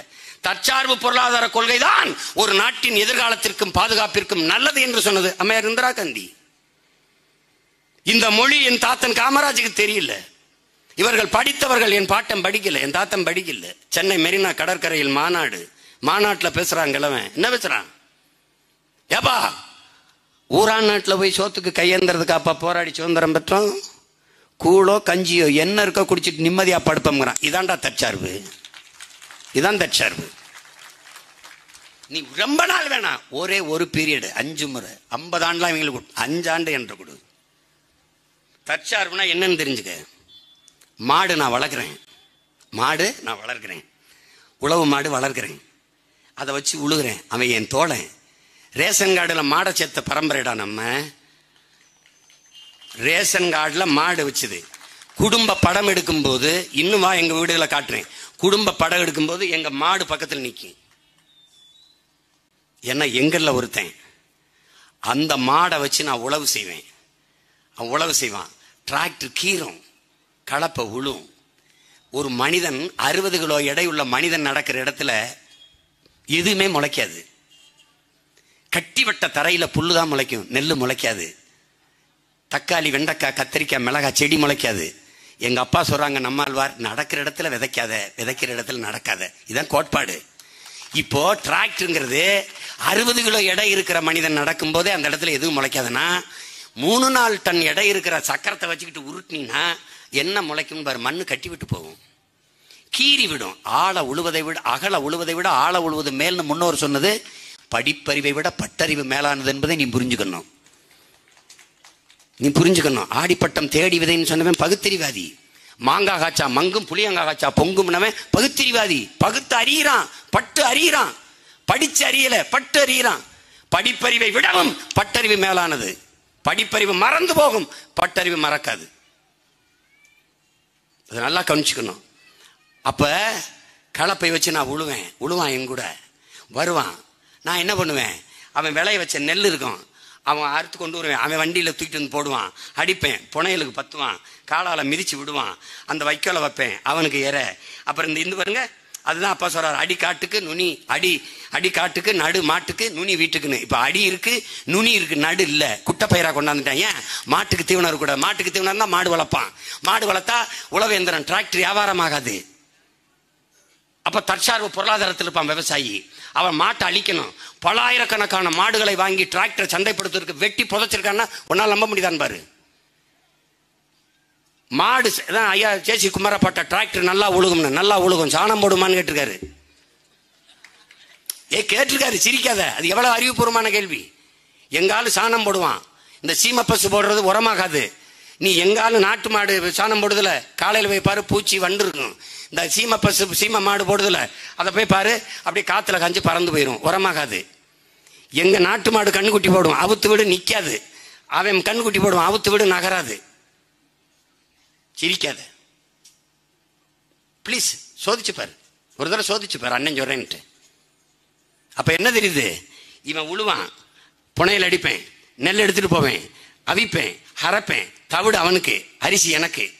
தவிடு அதுல பாதி அவனுக்கு உணவா போடுவேன், சாப்பிடுவேன். மிச்சச்சோறு வடிச்ச கஞ்சி அதுல ஊத்தி தொட்டியில ஊத்துவேன், சாப்பிடுவான். என்னோடே இருப்பான். உழுவான், மறுபடி உழுவான், சாணம் போடுவான், சாணி குழின்னு வச்சு அதுல சேமிப்போம்.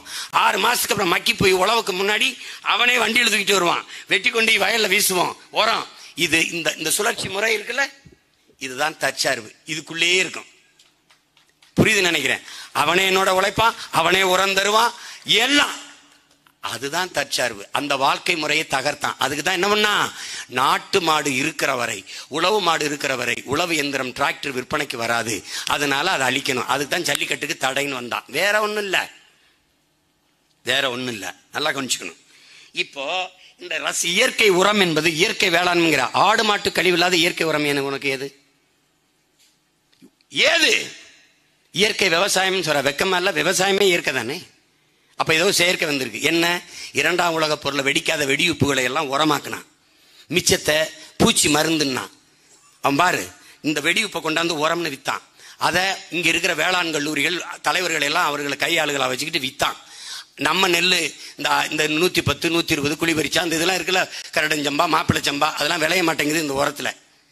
ஏது ஒரு சரியா வரலப்பா அப்படின்னோடனே, உன் விதை தப்பு, நான் ஒரு விதை தாரேன்னு ராக் பில்லர் ஃபவுண்டேஷன் 5008 குட்டை பயிரை கொண்டாந்து கொடுத்தான். அன்னைக்கு வரப்பு உயர நீர் உயரும், நீர் உயர நெல் உயரும், நெல் உயர குடி உயரும், குடி உயர கோல் உயரும், கோல் உயர கோன் உயர்வான்னு அவை வாடினான். இன்னைக்கு வரப்பு இருக்கு, நீரும் இல்லை, நெல்லும் இல்லை. அன்னைக்கு சாஞ்சு கிடக்கும், சனி மூளை பொலிமலை பார்த்து குனிஞ்சர்த்தம். இன்னைக்கு முட்டிக்கால் போட்டு உட்கார்ந்து இருக்கணும், ஏன்னா வரப்புக்கு உள்ள இருக்கு நெல். அன்னைக்கு வரப்புக்கு மேல ஒரு ஆள் நடந்து போனா கழுத்தளவுக்கு இருந்துச்சு, சாஞ்சு கிடந்துச்சு. இன்னைக்கு ஒண்ணு இல்லை. இந்த தற்சார்புக்கு திரும்பணும். அப்ப என்ன பண்ணணும்? இவர்கள் சந்தை பொருளாதாரத்தில் இருக்கிறார்கள், உங்கள் பிள்ளைகள் தற்சார்பு பசுமை தாய்மை பொருளாதாரத்துக்கு திரும்புறோம். தற்சார்பு பசுமைனா வேளாண்மையை முன்னிறுத்தி கட்டமைக்கிற பொருளாதார கொள்கை. இதுக்கு பேர் என்ன? மாற்றம். இது மாற்றம். இதுதான் மாற்றம். அடிப்படை அமைப்பு அரசியல் மாற்றம். மாற்றம்னா சும்மா பேசிட்டு கூடாது. செஞ்சிருவேன். பல்லாயிரக்கணக்கான ஏக்கரில் நானே வேளாண்மை செய்வேன். படித்த இளைஞர்கள், படிக்காத எல்லாருக்கும் வேலை வாய்ப்பு கொடுத்துருவேன். ஆடு மாடுகள் பண்ணைகள் பால் எல்லாத்தையும் ஏற்றுமதி செய்வேன். நீ பாரு, ஒரு நாடா இது? அப்படி பூமியின் சொர்க்கமா நாங்க மாத்தி படைக்கலன்னு நீ நினைக்கல. அப்படி கொண்டு வருவேன் இந்த நாட்டை. நீ கனவுல கூட அப்படி ஒரு தேசத்தை காண முடியாது. அவ்வளவு கனவு வச்சிருக்கோம் நாங்க. நிலமும் வளமும் சார்ந்த தொழிற்சாலைகள், வேலை வாய்ப்பு, வளர்ச்சி எங்களுடைய கனவு அதுதான். நீ சிப்கார்டு கொண்டு வருவ, அங்க என்ன தயாரிக்கிறான்? பிளாஸ்டிக், பாலித்தீன், இது தயாரிக்கிற தொழிற்சாலைகள் எல்லாம் கழிவு. இந்தியாவின் குப்பைமேடு தமிழ்நாடு, தமிழ்நாட்டின் குப்பைமேடு கடலூர். எல்லா நச்சு ஆலைகளையும் குரலற்ற மக்கள் இருக்காங்களா, மீனவ மக்கள், ஒடுக்கப்பட்ட மக்கள், அரசியல் அதிகாரமற்ற மக்கள்கிட்ட கொண்டு நீர் வீழ்வான். ஸ்டெர்லைட்டை, இந்த அணு உலைய, எங்கெங்க நச்சு ஆலைகள் இருக்கோ அதெல்லாம் அங்கே கொண்டு நீர் வீழ்வான். ஏன்னா அவன்கிட்ட அதிகாரம் இல்லை, அவனுக்கு தான் குரல் இல்லை. நீ வேணா பார்த்துக்க, எண்ணூரில் போய் பாரு, எல்லா நச்சு ஆலைகளையும் அங்கே நீர் வீழ்ப்பான். எல்லா நச்சு ஆலைகளையும். முதல்ல அமோனியா செஞ்ச அந்த உர ஆலையில என்னன்னு சொல்லி தயாரிச்சான் தெரியுமா? ஊன்று வச்சிருக்கான் தெரியுமா? பிஸ்கட் தயாரிக்க போறோம். எப்படி? எல்லாமே ஏமாற்றுவார்கள். இதை மாற்றுவதற்கு பேர் தான் மாற்றம், இதிலிருந்து தான் மாற்றம். அப்ப எப்படி நிலமும் வளமும் சார்ந்த தற்சார்புக்கு எப்படி போறேன்? 2000 ஏக்கர்ல மாடுனா என்ன வாங்குறவா தூக்குச்சீட்டி வச்சு மேய்க்கிறது இல்ல, சிசிடிவி கேமரா சுத்தி ஃபென்சிங், அங்க குளிர் வெட்டப்பட்ட கண்ணாடி அறை. இங்கிருந்து பார்த்துருக்கோம் 100 ஏக்கருக்கு 25 ஏக்கர் ஏரி, எல்லா மாட்டுக்கு தீவனம், எல்லாம் அவன் சாப்பிட்டா அவன் அருமையா இருப்பான். சாணி போடுவான், வேக்கம் கிளீனர் மாதிரி உறிஞ்சி ட்ரக்ல ஏற்றணும். 1/2 கிலோமீட்டர்ல உரக்கிடங்கு, அங்க ஒண்டி கொட்டுவான். அவன் தின்ட்டு போட்ட இறை கழிவு, அவன் போட்ட கழிவு, ஆடு மாட்டு கழிவு, மாட்டு கழிவு எல்லாத்தையும் குப்பை குடங்களை கொட்டுவேன். 100 ஏக்கர்ல செமிப்பேன். அதுல இருந்து பயோகஸ் மீத்தேன் ஈத்தேன் தயாரிப்பேன். நோ மீத்தேன் ஈத்தேன் தயாரிக்கிற ONGC இழுத்து மூடுறா, வெள்ள ஓடுறா, தயாரிடாதுல. நீ எனக்கு பயோகஸ் தர வேணா, என்கிட்ட இருக்கு, உனக்கு எவ்வளவு வேணும் நான் தர்றேன். ஆடு மாட்டு கழிவு, மாட்டு கழிவுல இருந்து மன்னார்குடியில என் தம்பி அவன் வீட்டில் பயோகஸ் தயாரிச்சு அம்மாவுக்கு அடுப்பறிக்க கொடுக்குறான், மின்சாரம் தயாரிக்கிறான், மோட்டர் பைக் ஓட்டிட்டு போறான். வீட்டில் தயாரிக்கிறான், அவங்க அண்ணன் நாட்டில் தயாரிக்கிறேங்கிற. That's all your honour. என்ன உனக்கு பிரச்சனை? பாலின் சந்தை மதிப்பு எவ்வளவு உனக்கு தெரியுமா? 9 லட்சம் கோடி. கடன் எவ்வளவு தெரியுமா? 9 லட்சம் கோடி. நீ மாடு வளர்க்க தயங்குற. மாடல்ல, கேடில் விழிச்செல்வம் கல்வி ஒருவருக்கு மாடல்ல மற்றையவைங்கிறான் வள்ளுவ பெருமகனார். கல்விதான் மானுடனுக்கு செல்வம், ஆனால் மாடும் செல்வம்ங்கிற. நீ எதை படிச்ச, எதை கேட்ட, எதை சொல்லி எதை கேட்கிற?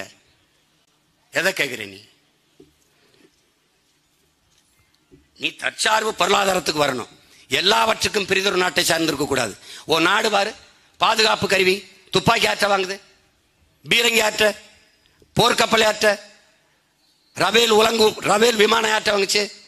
ரபேல் பிரான்ஸ், இஸ்ரேல் ராணுவம், பீரங்கி. எல்லா நாடுகள்கிட்டையும் துப்பாக்கி, தோட்டா, பீரங்கி, வான்படை எல்லாம் வாங்கிட்டு எந்த நாட்டோட சண்டை போட்டு என் சொந்த நாட்டு மக்களை காப்பாற்ற போறேன் நீ சொல்லு. சரி, ரஷ்யா பிரான்ஸ் ரபேல் விமானத்தை விற்கிது, போர் விமானத்தை. இந்தியாவுக்கு மட்டும்தான் விற்பேன்னு சத்திய பிரமாணம் எடுத்திருக்கானா? பாகிஸ்தான் கேட்டா கொடுக்க மாட்டானா? அவனுக்கு வேண்டியது வியாபாரம், அவ்வளவுதானே கொடுப்பான். நீ இப்ப என்னதான் செய்வ? நீ என்ன தயாரிப்ப? சாம்பிராணி, ஊதுபத்தி, கற்பூரம், கொசுவர்த்தி, வேற என்ன தயாரிப்ப? அதிகபட்சமா குவாட்ரு, பிராண்டி, ரம்மு, ஜின்னு, விஸ்கி, கல்லு மது குடிக்கப்படாது. கல்லு மது, இந்த சாரா, இந்த இவங்க விற்கிறாங்க இல்ல, இந்த பீரு, பிராண்டி, விஸ்கி, ரம்மு, ஜின்னு, ஒயின்லாம் கோயிலில் கொடுக்குறாங்களே, தீர்த்தம், புனித நீர். அதனால அதை வாங்கி நல்லா நீங்க குடிக்கலாம். ஏய் அண்ணன் ஒரு சத்தியம் சொல்றேன், இவங்களை ஒழிக்காம நீ நல்ல அரசியலையோ நல்ல அதிகாரத்தையோ ஆட்சியோ நீ அமைக்க முடியாது. நம்ம தாத்தா தேவனைய பாவாணர் திராவிடம் தீதுன்ட்டார். முதல்ல திராவிடத்துல தான் தொடங்குறாரு, முடிக்கும் போது திராவிடம் தீதுன்ட்டார். இன்னொரு தாத்தா இருக்கான்ல, வென்று வருவான் திராவிட காலைன்னு பாடுறான். யாரு? நம்மால் தான். யார் பாடியிருப்பான்னு தெரியுது இல்ல? ஆமா, நம்மால் தான். ஏன் சீமான் சத்தமா பேசிட்டு இருக்கிறான்? தமிழ் பேச்சு மொழி இல்லடா, வீச்சு மொழி. எங்க ஆள் சொல்றான்ல, இங்க பாருங்க, நான் பேசி கேட்டேன், எங்கள் வாழ்வும் எங்கள் வளமும் மங்காத தமிழ் என்று சங்கே முழங்கு, எங்கள் பகைவர் எங்கோ மறைந்தார், இங்குள்ள தமிழர் ஒன்றாதல் கண்டே. எந்திரிச்சு போய் நல்ல வேணும். எங்கள் வாழ்வும் எங்கள் வளமும் மங்காத தமிழ் என்று சங்கே முழங்கு, எங்கள் பகைவர் எங்கோ மறைந்தார், இங்குள்ள தமிழர் ஒன்றாதல் கண்டே. திங்களோடும் செலும்பரிது தன்னோடும் விண்ணோடும் உடுக்கலோடும் மங்கள் கடல் இவற்றோடும் பிறந்த தமிழோடு பிறந்தோம் நாங்கள். ஆண்மை சிங்கத்தின் கூட்டம் என்று சிறியோருக்கு ஞாபகம் செய், முழங்கு சங்கே முழங்குங்கிறான். பேசு, முழங்குலாம் இல்ல, முழங்குடாங்கிறான். அதனாலதான் நாங்க முழங்குறோம். இந்த கத்தியே உன் காதுல வந்து சேர 15 ஆண்டுகள் ஆயிருக்கு. இதை சுடுகாட்டில் என்ன பேசியிருக்காலும் 10-20 பணத்தை எழுப்பியிருக்கலாம். இந்த இனத்தை எழுப்புறதுக்கு பதிலாக பாவம் தப்பைய ரொம்ப நேரம் கத்திரிக்கான்னு பக்கத்தில் இருக்கா வாடாடே ரொம்ப கத்திருக்காண்டா எந்திரிச்சு போகமாடான்னு 2 பிணம் கூட எந்திரிச்சு வந்துருக்கும். ஐயா இது ஒரு இனமா? இந்த நூற்றாண்டுல நீ சாதி பார்த்துட்டு தெரியடா, உன்னை என்னடா பண்ணலாம்? என்ன பண்ணலாம் சொல்லு, என்ன பண்ணலாம்?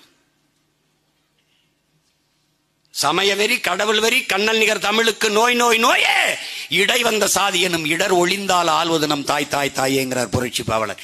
இடை வந்த சாதி மதம். உன் மதம் தோன்றி எவ்வளவு நாளாச்சு? அதிகபட்சம் 2000-2500. உன் சாதி இடை வந்தது. நான் 50,000 ஆண்டுகளுக்கு முன்பிருந்தே தமிழன். அதுதான் என் அடையாளம். அந்த அடையாளத்துக்குள் 1-2 நீ அரசியல் வலிமை அடையாத வரை நீ தாய் நிலத்திலே அடிமையாகத்தான் இருப்பாய், கைகட்டித்தான் இருப்பாய். தற்சார்பு தாய்மை பொருளாதாரத்துக்கு நம்ம திரும்பணும். நிலமும் வளமும் சார்ந்த தொழிற்சாலையில் வேலை வாய்ப்புக்கு போகணும். காரை ஏற்றுமதி செய்வதை விட்டுவிட்டு சோரை ஏற்றுமதி செய்யணும், காரை இறக்குமதி செய்யணும். வெங்காயம் பருப்புக்கு வெளிநாட்டில் கையேந்தி நிற்குது ஒரு நாடு. வெங்காயத்தை எந்த நாட்டிலிருந்து இறக்குது? பாலைவன நாடு எகிப்திலிருந்து. இதை விட அவமானம் கேவலம் உனக்கு ஒன்றும் இல்லை. நீ எந்த பக்கம் பார்த்தாலும் செழிப்பா வச்சிருப்பேன். உன் தேகத்தில் தேமல் விழுந்தது போல என் தேசம் எங்கும் தேமல் வச்சிருப்பேன். எல்லாம் நீர் தேக்கம். 50 ஏக்கர், 100 ஏக்கர், 200 ஏக்கர், 300 ஏக்கர்ல திட்டு திட்டா தண்ணீரை தேக்கி வேளாண்மை செய்வேன். அவ்வளவு கனவு வச்சிருக்கேன். நீ நினைச்சு பாரு, தக்காளி 1000 ஏக்கர்ல அங்க தொழிற்சாலை பெரிய கட்டணம் கட்டி சென்றீங்களாங்கிறது. சீட்டு, தகர சீட்டு, குளிராம உள்ள தெர்மாக்கோல் சீட்டு, ஏசி. என் பிள்ளைய வேலை செய்யும். பறிச்சுக்கிட்டு வர்றதுக்கு படிச்சவன் தேவையில்லை. எத்தனை டன் ஏற்றுமதி செய்யணும்னா அடுக்கிறதுக்கு தான் படித்தவன். படித்தவனுக்கு வேலை, படிக்காதவனுக்கு வேலை. தக்காளியிலிருந்து ஊறுகாய் செய்கிறது எங்கள் அம்மா அக்காவுக்கு அங்கேயே குடிசை, அங்கே வேலை. தக்காளியிலிருந்து பழக்கூழ் ஜாம் அங்கே வேலை. தக்காளி உணவு தேவைக்கு, மாநில தேவைக்கு, மற்ற மாநில தேவைக்கு. நாடங்களும் இங்கே விக்கிரவாண்டியில் 10 ரூபா, அங்கே 15 ரூபா. ஒரே வேலை தான், 10 ரூபா தான்.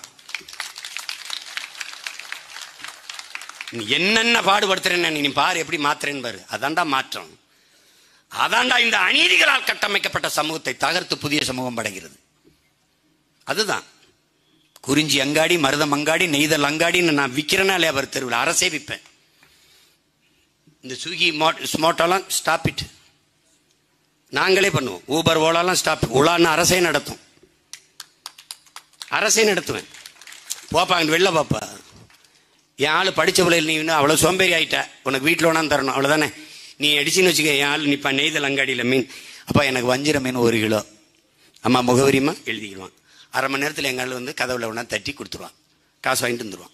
மாதம் அவனுக்கு சம்பளம். அவனுக்கு என்னன்னுவான்? 5000 ரூபா கொடுப்பேன். அவனால் செலவு பண்ண முடியாது. ஏன்னு கேளு, என்கிட்ட கேளு ஏன்னு. அவன் பிள்ளையை நான் படிக்க வச்சுருவேன். அம்மாவுக்கு முடியல, நானே வைத்தியம் பார்த்துருவேன். இதுக்கு தான் அவனுக்கு பணம் தேவைப்படுது. அதை நானே செஞ்சுட்டுனா 5000 ரூபாய்க்கு செலவு இல்லையே. அப்புறம் நான் தெருவுக்கு தெரு பண்ணை வச்சிருக்கேன். ஊருக்கு ஊரு விற்கிற வண்டியெல்லாம் 10 பண்ணை, மாடு பண்ணை, ஆடு பண்ணை வச்சிருப்பேன். என் மக்களுக்கு போதான் மற்றதை விற்பேன். என் பிள்ளைகளுக்கெல்லாம் 1 லிட்டர் பால், 4 முட்டை அடிச்சுட்டு தான் பள்ளிக்கூடத்துக்கு போகணும். தினம் போட ஆடுறா, போய் பஞ்சாப்ல போய் பாடுறா. தெருவங்கு மாடு லசியெல்லாம் 1 லிட்டர் குடிச்சானா படிச்சுட்டு பசியாம அப்படி திர்றான்டா, இப்படி திர்றான். போய் பாரு, வேணா பாருங்க. ஐயா சிரிக்கிறார் பாருங்க. எங்க ஐயா என் வட இந்தியாவில ரொம்ப நாள் வாழ்ந்தவர். நீ வெக்கப்பட்டு கிடக்குற பைத்தியக்காரப்பில். மாடு நீ ஆட மேய்க்கிற, பகவான் கிருஷ்ண பரமாத்மா மேய்ச்சிருக்காரா, நபிகள் நாயம் மேய்ச்சிருக்காரா, இயேசுபரான் மேய்ச்சிருக்காரா? நீ மேய்க்கிறதுக்கு வெக்கப்படுற பைத்தியக்கார. மாடு மேய்ப்பது அவமானம் இல்லடா, வெகுமானம், வருமானம்டா. ஆடு மேய்ப்பது வருமானம்டா. டேய், 1 கிலோ கறி 1000 ரூபாய்டா. உங்கறி எங்கறிய நாயை தவிர எதிரா திங்கி பைத்தியக்காரப்பில், எதிரா திங்கி. 1 கிலோ ஆட்டுக்கறி 1000 ரூபா, நாட்டுக்கோழி 650 ரூபா. நாட்டுக்கோழியை உற்பத்தி செய்ய முடியாமல் இந்த காவாலி பயலுக்கு பண்ணக்கோழி உற்பத்தி செய்யறான். எல்லாம் டூப்பு. நாட்டுக்கோழி முட்டை அது கொண்டு வர முடியல, காப்பி தண்ணியில் முக்கி வைக்கிறேன். அதுவும் புதுச்சேரியில் எனக்கு கொடுக்கணும். இது நாட்டுக்கோழி முட்டையில் காப்பி தண்ணியில் போட்டு நான் தான் நாட்டுக்கோழி வளர்க்குறேனே. எனக்கு தெரியாத என் முட்டை எப்படி இருக்கும்னு? கேவலம். இப்படியே திரி, நான் சொல்றதை சிரிச்சுக்கிட்டே திரி. உருப்படுறதுக்கு அதாவது வழியை பாரு. ஒரே வழிதான் இருக்கு. என் தங்கச்சிக்கு ஒரு ஓட்டை போட்டு விடு. இப்படி நினைச்சிடக்கூடாது. அவங்க தோத்தாலும் கவலைப்பட மாட்டாங்க. என் பங்காளி வடிவேல் சொல்வார்ல, அதில் அடிக்கும்போது ஒருத்தன் சொன்னா என்ன அடிச்சாலும் தாங்கிறாங்க, ரொம்ப நல்லவன். அது மாதிரி எங்களை இப்படி போட்டு அடிச்சுக்கிட்டு கூடாது, புரியுதா? ரொம்ப நல்லவன்ட்டு ஓட்டு போட்டு ஜெயிக்க வைங்க, சொந்த பிள்ளைகளை வெல்ல வைங்க. எங்களை விட உங்களை அன்பு கொண்டு காதலிக்கிற யாராவது ஒருத்தன் இருந்தான்னா அவனுக்கு போடுங்க. சரி, நீ தான் ஜாதி பார்த்து போட்ட, சாதிச்சதை சொல்லு. மதம் பார்த்து போட்ட, சாதிச்சதை சொல்லு. ஒரு நாட்டை மனிதம் ஆளலாம், மதம் ஆளலாமா? மதம் மனிதனுக்காக உருவாக்கப்பட்டதா இல்ல மதத்துக்காக மனிதனா? என்ன பண்ணுச்சு? யானைக்கும் மதத்திற்கு மனிதனுக்கும் மதம் பிடித்தால் அழிவுதான் மிஞ்சு, வேற எதுவும் மிஞ்சாது. என்னடா பண்ணுது உன் மதம்? என்னடா பண்ணுது உன் மதம்? உனக்கு என் மதம் எனக்கு. போடா, வீட்டில் போய் இதை கும்பிடுறா கும்பிடுற. எனக்கு எதுக்கு? நான் எதுக்கு இந்துவா இருந்து இதை கும்பிடணும்? நான் சைவன், என் முருகன் என் சிவனை கும்பிட நான் இந்துவா ஏன் இருக்கணும்? ஏன் தெய்வம் அது, ஏன் கடவுள். சைவமும் தமிழும் தலைத்து ஓங்குக என்று எல்லா மடத்திலும் எழுதியிருக்கேன். என் தங்கச்சிக்கு தெரியும், சைவ மடத்துல சைவமும் தமிழும் தலைத்து ஓங்குகன்னு. ரெண்டையும் பிரிக்கவே முடியாது. நீ நுட்பமா கவனிச்சுக்க. முதல்ல அவன் என்ன பண்ணான்? பாலி மொழியை அழிச்சான், பௌத்தத்தை அழிச்சான், பாலி மொழியை அழிச்சிட்டான். அப்புறம் சமணத்துல பிராகிருத மொழி அழிச்சான், சமணத்தை அழிச்சிட்டான். நம்மளை தமிழ் அழிக்கிறதுக்கு சைவத்தை அழிச்சு இந்துன்னா சமஸ்கிருதத்தை உள்ளதள்ளிட்டு தமிழை முடிச்சிட்டான். இல்ல, நீ நுட்பமா பாரு, ஒன்னொன்னா அழிச்சு அழிச்சு வருவான். அதனால மாற்றம் என்பது ஒவ்வொன்றிலிருந்தும் மாறணும். இது பெரிய வேலை.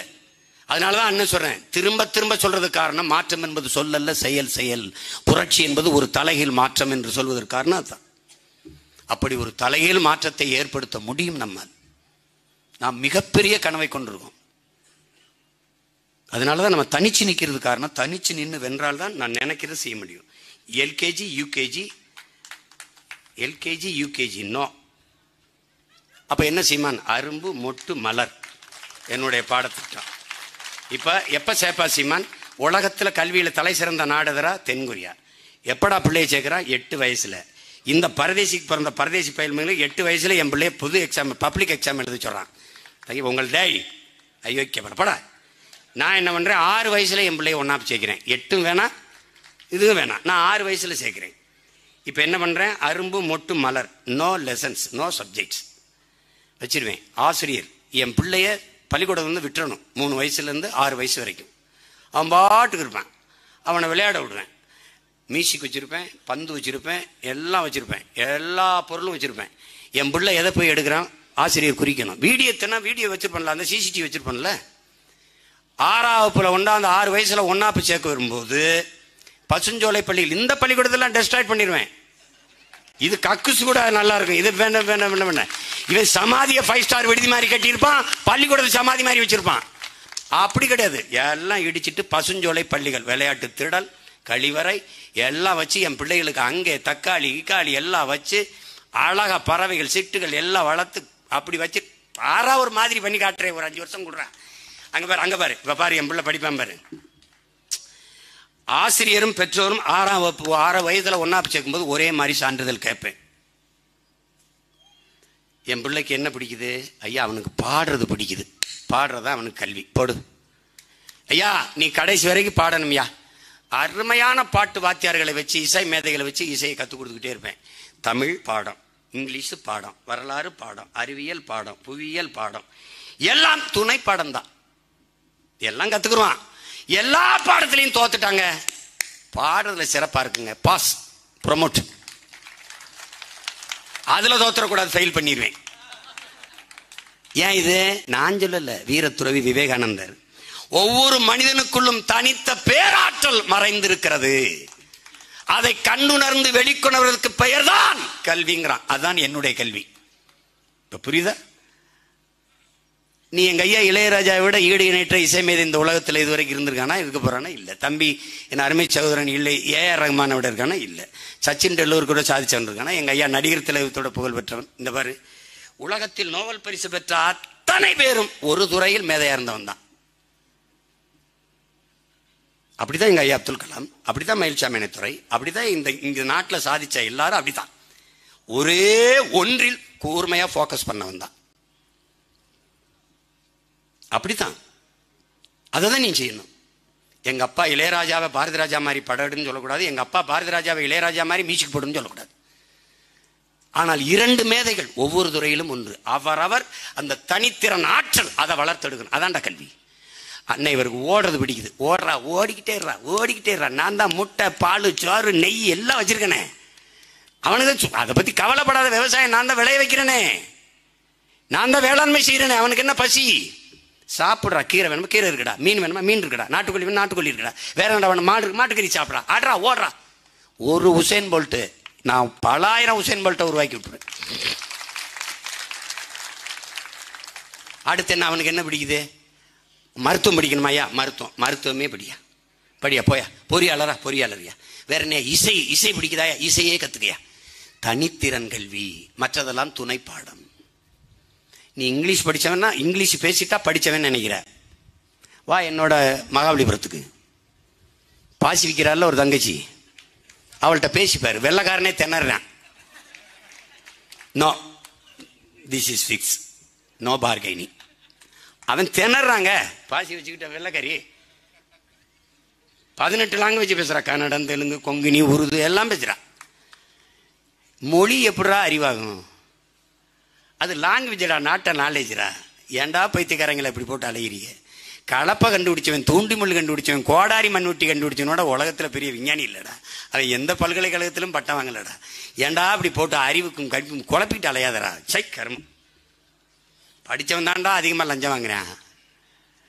படித்தவன் தான் நாட்டை கெடுத்தான். சொல்கிறான்ல, படிக்காதவன் உழுது சோறு போட்டான், படித்தவன் நாட்டை கூறு போட்டான்னு. தாத்தா பட்டுக்கோட்டை பாடினார்ல, படித்தவன் நாட்டை கூறு போட்டான், படிக்காதவன் உழுது சோறு போட்டான்னு. அந்த கதை தான் இது. அதனால கல்வி முறையவே மாற்றிடணும்னு நினைக்கிறேன். என் பிள்ளைகளுக்கு ₹1 காசு இல்லாமல் அழகா ஆகச்சிறந்த கல்வி இலவசமாக கொடுத்துட்டா பெற்றோருக்கு காசு மிச்சம். மருத்துவம் பாட்டிக்கு முடியல, 90 வயசு இருக்கட்டும்டா, ₹1 1 கோடி வரைக்கும் அரசு பார்க்குதுடா மருத்துவத்தை. நீ போடா.